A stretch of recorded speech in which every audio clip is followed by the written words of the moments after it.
ప్రకటించారు కదండి గతంలో CBN 4.0 అప్పట్లో ఎలాగున్నానో మళ్ళీ అలా చూస్తారని అందరికీ కూడా ముందుగా ఒక ఏమైనా వార్నింగ్ అనుకోవాలో లేకపోతే జస్ట్ అలర్ట్ అనుకోవాలో. అయితే మొత్తం వ్యవస్థను అన్ని గాడిలో పెట్టాలంటే మాత్రం కొంత కఠినంగా ఉండాలండి. ఇంకా మీరు ఇలా చెప్తున్నారు, అక్కడక్కడ వేరే చోట కూడా TDP కార్యకర్తలు కూడా ఇంకా ట్రోల్ చేస్తున్నారు. ఏ దిల్ మాంగే మోర్, ఇంకా ఏదో కావాలి, ఇంకా ఏదో కావాలి, మీరు ఇంకా ధర్మరాజు కింద ఉండిపోతున్నారు కొన్ని ప్రక్షాళన చెయ్యాలని. సరే, ఏదైనప్పటికీ నిన్న మాత్రం చాలా మంచి పరిణామం. ఇలా ఏవేవైతే కట్టడి చేయాలి ఇవన్నీ కూడా చెప్పడం.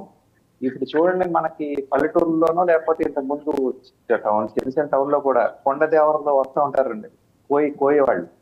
కొండ కుర్రు జరగబోయే చెప్తాం, జరిగింది చెప్తాం, అన్ని చెప్తాను. అలాగా వైసీపీ సోషల్ మీడియా ఏం చేస్తుందంటే అండి, ముందు ఒక ఫోటో తయారు చేసి వదిలేస్తారు, దాని మీద ట్రాల్ చేయడం మొదలెడతారు.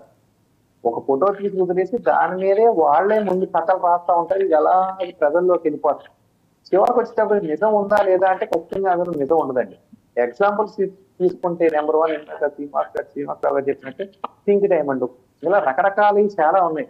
మేము వస్తే చేసేస్తాం అనేది చెప్పారు. ఎగ్జాంపుల్ తీసుకుంటే మద్యపాన నిషేధం ఆయన చేసారా? చేయలేదు. యాజ్పీస్ ఆయన దోచుకుని వెళ్ళారు.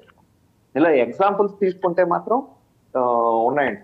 ఇప్పుడు అధికారులే కాదని ఆఖరికి యూనివర్సిటీలో కూడా ఈ పార్టీలు అనే గోలను చొప్పించేసి వైస్ ఛాన్సలర్లు కాస్త వైఎస్ ఛాన్సలర్లుగా తీసేసి ముందుకు తీసుకెళ్లిన దాఖలాలు కూడా మనకు కనపడుతున్నాయి. అక్కడ దాకా కూడా ప్రక్షాళన చేయాల్సిన అవసరం ఏర్పడింది. అంటే ఏది ఎలా ఉన్నా విద్యా సంస్థల్లో మాత్రం చాలా నిక్కచ్చిగా ఉండాలి. రాజకీయాలని పక్కన పెట్టి భావితరానికి కదండి, రాబోయే పౌరులు కదండి వాళ్ళంతా. వాళ్ళకి మాత్రం అంటే వాళ్ళల్లో వాళ్ళ విద్యార్థుల్లో నాయకులుగా ఎదగడానికి వాళ్ళకి అవసరమైన లీడర్షిప్ క్వాలిటీ తేవాలి. కానీ చెత్త రాజకీయాలు మాత్రం వాళ్ళ మీద రుద్దడం మంచిది కాదండి.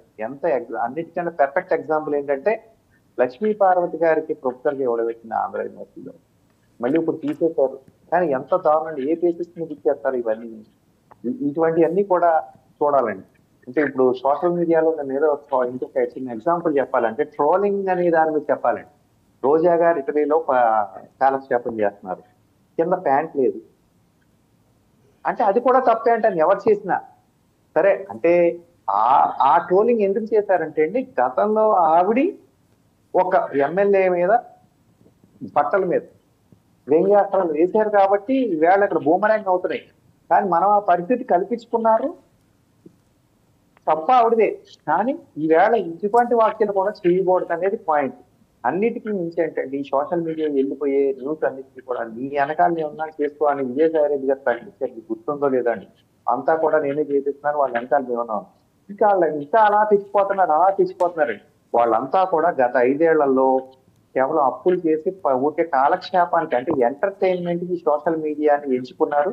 ప్రజలకి ఎంటర్టైన్మెంట్ ఇవ్వాలని ఫస్ట్ 2 years ఎంటర్టైన్మెంట్ కింద ఉండేది. తర్వాత వాళ్ళ నెత్తిన మీద ఎన్ని బండలు పడుతుంటే తెలిసి రోడ్ల మీద వెళ్తుంటేనే లేకపోతే ఎక్కడ పడితే అక్కడ విచ్చలవిడిగా మద్యం గట్టిగా చేస్తుంటే అప్పుడు నొప్పులు తెలిసి ఈ నొప్పుల నుంచి బయటపడడానికి ఈవేళ మళ్ళీ కూటమి చేతిలో ప్రభుత్వాన్ని పెట్టారండి. ఈవేళ ఎంపీలు ఎమ్మెల్యేలు కూడా ఇష్టం వచ్చినట్టు బిహేవియర్, ఇష్టం వచ్చినట్టు సోషల్ మీడియా వేదిక అక్కడ ఎంపీ గారు నగర ప్రదర్శన ఎంత దారుణం అండి అది. కనీసం సీఎం, ఈయన అప్పటి సీఎం ఇప్పుడు పులివెందుల ఎమ్మెల్యే గారు ఏం చేయాలంటే చేసింది తప్పు, పొరపాటున కనుక నగర వీడియో బయటకు వస్తే కనుక దానికి సారీ చెప్పు. మినిమం థింగ్ ఏమంటే ఇప్పుడు కాదండి, అగ్రరాజ్య అమెరికాలో ప్రెసిడెంట్ సైట్ పొరపాటు జరిగితే సారీ చెప్పిన సందర్భాలు ఉన్నాయి.